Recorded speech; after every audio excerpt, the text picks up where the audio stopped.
Então, pessoal, dando início aqui à nossa aula sobre o reino plant, né, que são todos os vegetais.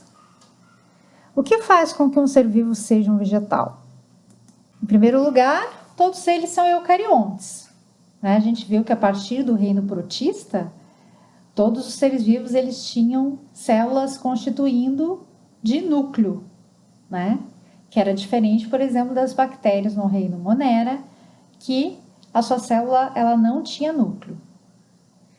A segunda característica é que todos os vegetais eles são multicelulares, ou seja, eles possuem mais de uma célula. Tanto no reino protista quanto no reino fungi, alguns indivíduos do reino fungi, né, e do reino protista, você ainda conseguia perceber que eles eram unicelulares. Outra característica é que as células vegetais possuem uma parede celular e essa é constituída de celulose, né, diferente do reino fungi, que era constituída de quitina.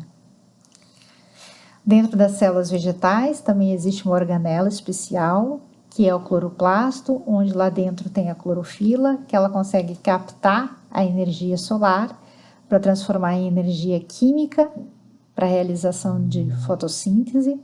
Então, todos os vegetais, eles praticam a fotossíntese, eles produzem o seu açúcar, né, a partir dos raios solares. Então, nós podemos dizer que eles são autotróficos fotossintetizantes, ou seja, eles produzem a sua própria comida, no caso a glicose, através da fotossíntese. E por último, a gente vai ver que eles têm o ciclo haplodiplobionte, ou seja, na hora do seu ciclo reprodutivo, tem umas horas que eles serão haploides e tem outras horas que eles serão diploides. O que é haploide e diploide?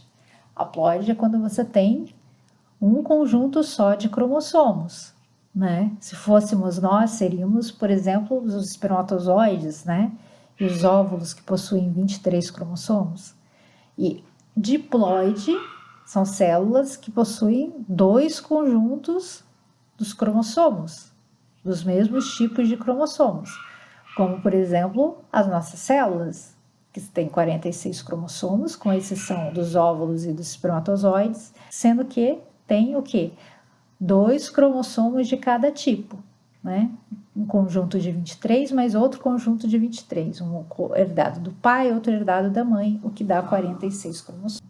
Em relação à evolução das plantas, se imagina que havia um ancestral, a partir desse ancestral comum deu origem às algas, que seria o reino protista, e aí, no outro lado, na outra vertente, deu origem às plantas, tá? As primeiras plantas, né, por ordem de evolução, foram as briófitas, os musgos, né?